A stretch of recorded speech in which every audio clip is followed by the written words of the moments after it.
I'm so grateful to Father Sicard and everyone in the alumni office for inviting me to be with you here today as we celebrate 50 years of women at Providence College. I'm delighted to have my husband Jonathan and our daughter Elena here with me today. Last year marked 30 years since I graduated from PC, which is kind of hard for me to believe. I still remember my parents dropping me off in front of McVinney Hall, moving my meager belongings into a room on the 4th floor where I met my roommate, who would become my lifelong best friend, Grace Floro. The housing roommate assignment gods were really good to us that day. Gracie and I were kindred spirits, having had a very similar upbringing. We were both the youngest child of immigrant parents, hers from Italy, mine from Ukraine. We connected through our shared experiences as first-generation Americans in ways that most of our classmates would not have understood. Growing up in a home where English was not the primary language spoken, what it meant to be the first child to go away to college, the unique push-pull of staying connected to family and rooted in culture while being given the slack to roam. We understood the tremendous financial sacrifices our families were making to be able to send us to PC, how hard we were both expected to work, both in our academics and in our work-study jobs, so that we would be able to stay at school and make our parents proud.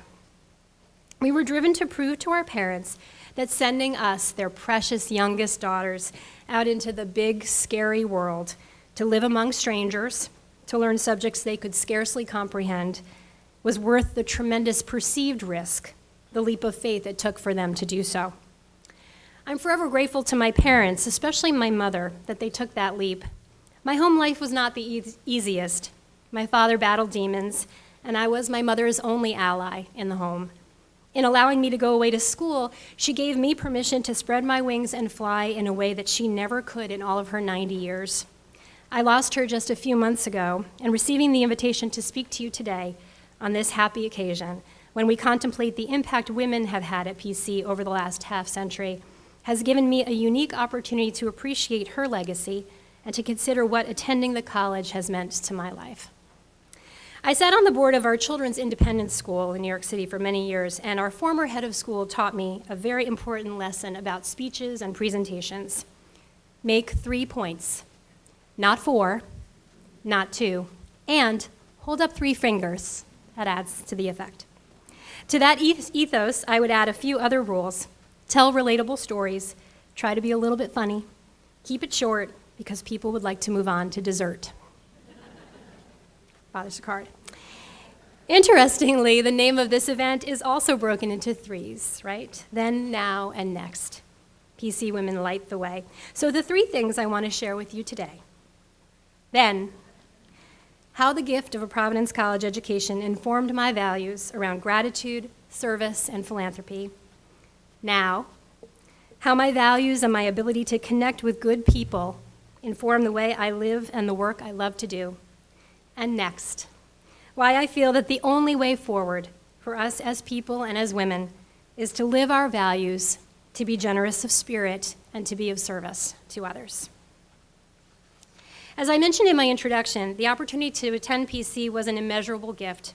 I had been a good student at Sacred Heart Academy, an all-girls Catholic high school, led by the Sisters of the Convent of the Sacred Heart, where my greatest accomplishment was playing the most famous nun in musical theater history, Maria in The Sound of Music, twice.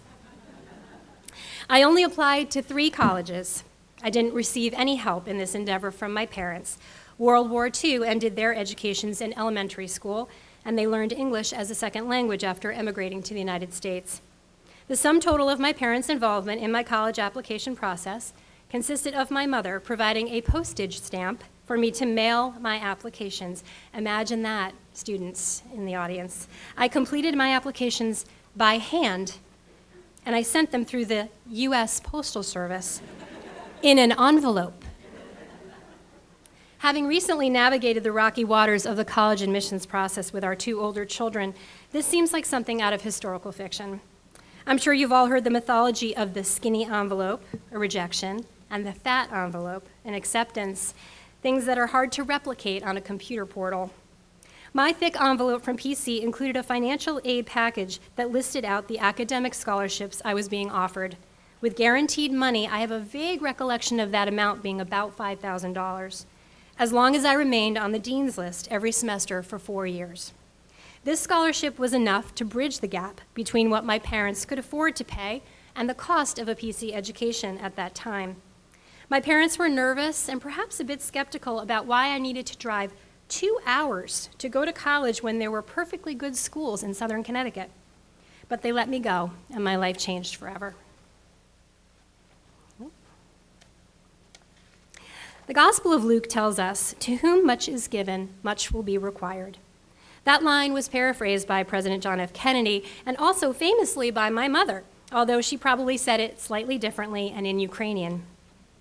I was reminded repeatedly that Providence College had given me something, a gift, in the form of scholarship money, so that I could attend college.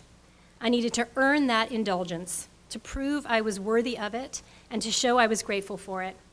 When I graduated and got my first real job, I have a clear memory of my mother saying that PC had taken care of me, and it was my responsibility to give back to the college consistently and generously to the best of my ability. Please understand, my parents were not deep-pocketed philanthropists. My father was a carpenter, and my mother cleaned offices. They worked long hours. They made ends meet. They were as generous as possible when the collection basket was passed at their Ukrainian Catholic parish, and they supported Ukrainian charities, particularly those that assisted new immigrants, but they didn't attend fancy fundraisers or contribute to large endowments. So the explicit encouragement I received to give back to PC for all it had given me is noteworthy. I took that suggestion very much to heart. I checked with the alumni office recently, just a few weeks ago, and I confirmed that I've made a gift to Providence College every year since 1992. Now, I'm sure the amounts I gave when I first started out were small, but as any good development officer knows, big checks are great, but participation, consistency, cultivating a donor to give year after year, and then perhaps to increase if their circumstances allow them to do so, is everything. That's the power of philanthropic giving. Every gift, no matter what size, counts. Every dollar compounds. Collectively, you make a difference. And every donor, whether they gave $1 or $1 million, should feel pride in having contributed to the greater good. To put a twist on the words of the Reverend Desmond Tutu, do your little bit of good where you are. It's those little bits of good put together that overwhelm the world. Which brings me to my now. These are the values, this is the philosophy that I'm privileged to share through my work now as a writer, speaker, and consultant, engaging with kids, teens, families, educators, nonprofits, corporate business leaders, anyone who wants to make the world a kinder, more just, and equitable place. After a career in hospital administration, managed care, and consulting, I left the corporate world to raise my children, to volunteer in my community, and to hone my skills as a fundraiser for causes that I care about. When my kids were little, I was frustrated by the lack of opportunities that I found to volunteer as a family in our community. We live in New York City, a place of tremendous wealth, as well as abject poverty and deep need. I simply could not accept that no one would welcome us as volunteers. It became my mission to find organizations that would accept children as volunteers, and I quickly became the service lady in my community, sharing my hard-earned knowledge and encouraging parents to prioritize service for their highly programmed and very, very busy families. Parents were clearly interested in volunteering with their kids. They simply didn't know where to begin, and frankly, didn't want to take the time to figure it out. It quickly became clear to me that a practical, actionable resource guide for parents and other caregivers, providing simple ways to incorporate service and acts of kindness into busy family lives, was something that was needed and something that I could write. I discovered my passion, my purpose, the thing I was meant to do fairly late in life, based on my own lived experience and the things that gave me joy and gave my life meaning. My work allows me to share my collected wisdom and to inspire others to engage in this important work. I believe that the lessons I learned from my parents, whether implicit or explicit, coupled with the values instilled in me by my PC education and the people that I met here, have informed the way I have tried to raise my children, the work I do, and my desire to be of service to others. Women in particular are the driving force behind much of the philanthropic and nonprofit work that is accomplished in the world. From my days on campus working with female classmates to organize fundraisers through the Board of Programmers, to the mothers with whom I served on the Parents Association of our children's school, to the women I admire who saw a need in our community and got tired of waiting around for the government or corporations to help, who roll up their sleeves and found a way to fill that need. I have seen that women lead the way. Most people can see the suffering, the inequity, and they might click their tongues and say, "That's sad. Somebody should do something about that." But most of the time, it's a woman, probably a woman who has her hands full with children, elder care, a full-time job, inadequate childcare, who looks around and says, "This isn't right. How can I help?" And she finds a way. I'll give you just two quick examples, only two this time. My family and I are longtime volunteers with an organization called Project Cicero, which was started by two New Yorkers, Susan Robbins and Lorene Greenbaum. They saw a need for books in public school classrooms, and they recognized that there was a vast source of books in the homes of well-off families around the city. Project Cicero runs a massive book collection drive every spring. Since it was launched in 2001, Cicero has donated over 4 million books to over 1 million students. It also provides books for children living in homeless and domestic violence shelters and in foster care. It is both a literacy program and a reuse and recycle program. A few weeks ago, I had the privilege of volunteering at the Project Cicero book drive, the first time we gathered together since the pandemic shut the event down 2 years ago. It's a massive and unbelievably impressive operation. Hundreds of volunteers, mostly women and teenagers, sort thousands of random donated books into specific categories, and then other volunteers replenish the tables where the teachers are allowed to shop. Our hardworking, underappreciated, underpaid public school teachers show up dragging massive rolling suitcases. They are each given a 45-minute time slot. They fill those rolling bags until they can barely zip them up. They drag them out to waiting taxis, the bus, or the subway, if you can imagine that. They are smiling, they are energized, and they are so, so grateful. Teachers say that the free book from Project Cicero is the first book owned by some of their children. The mostly female donors, volunteers, and leadership of Project Cicero, not the Department of Education or wealthy corporations, have ensured classroom libraries will be well-stocked with age-appropriate books and that students will receive the most important gift, the ability to hold a book of their own in their hands and to hopefully develop a lifelong love of reading. My second example, I'm a founding member of an organization called Impact100 NYC, a women's giving circle.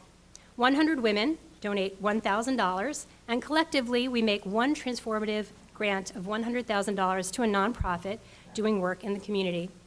Impact100 NYC was founded by two women, Mindy Wigatal and Emily Addis, during the winter of 2019. We all know the rest of that story, don't we? COVID hit in early spring, shutting down pretty much everything in New York. Not a great time to launch anything. And yet, Mindy and Emily persevered. They didn't want to wait. As the saying goes, life isn't about waiting for the storm to pass, it's learning how to dance in the rain.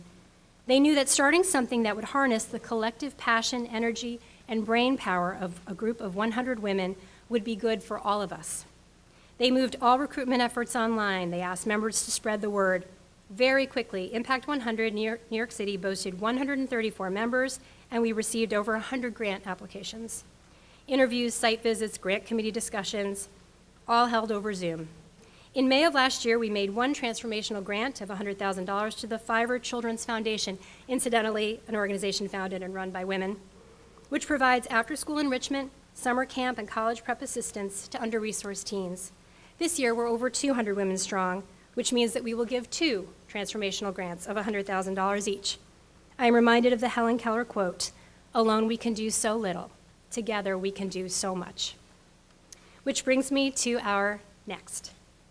How will women, especially the young women who are lucky enough to earn a degree from Providence College, shape our world in the future?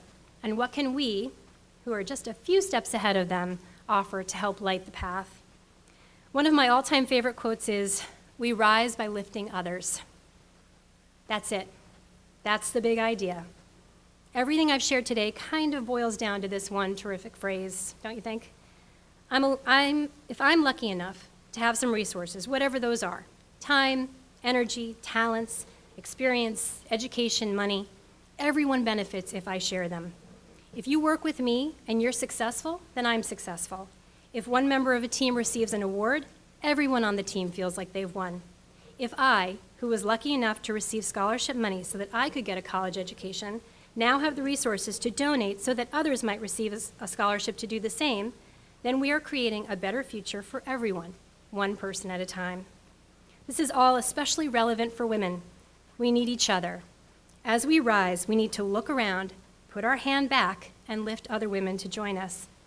As I recently heard the Christian author Jen Hatmaker say, if there aren't enough seats at the table, we need to scooch over and shove in additional chairs. And some of those chairs must go to young women, the teens and young adults who will lead us into our next chapter. After the success of my first book, I turned my attention to teenagers for, you guessed it, 3 reasons. My first book was a parenting resource guide about engaging in service and acts of kindness with young children. As soon as it was published, like the very same day, I had friends and strangers, even the rabbi in our temple, suggest to me that I should write a similar book for teenagers. The funny thing about young children is that they grow into adolescents and teens, and keeping them engaged in volunteerism is even more important as they mature into kind, compassionate adults. Second, I believe that this generation of young people has the imagination, the technological savvy, the creativity, and the generosity of spirit to make a meaningful and lasting impact on the world. They will lift us all as they rise. I'm a little tired of the suggestion that our youth are disinterested, scattered, entitled, or lazy. The teenagers I've met have impressed me with their heart, their integrity, and their willingness to call out injustice when they see it. Third, I wanted to remind young people, many of whom are struggling to recover from 2 very difficult years, that you don't need to change the whole entire world to make a difference.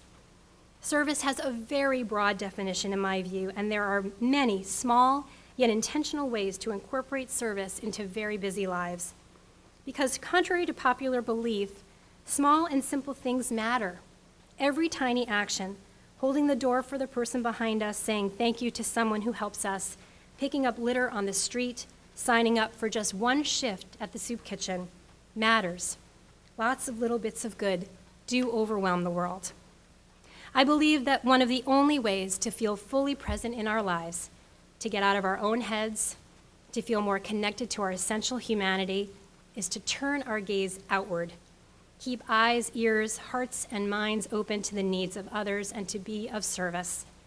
My mission is to help young people, especially young women, to identify the issues that they really care about, the things that spark the flame of their curiosity, and to use their time, talents, gifts, and skills to do something that matters.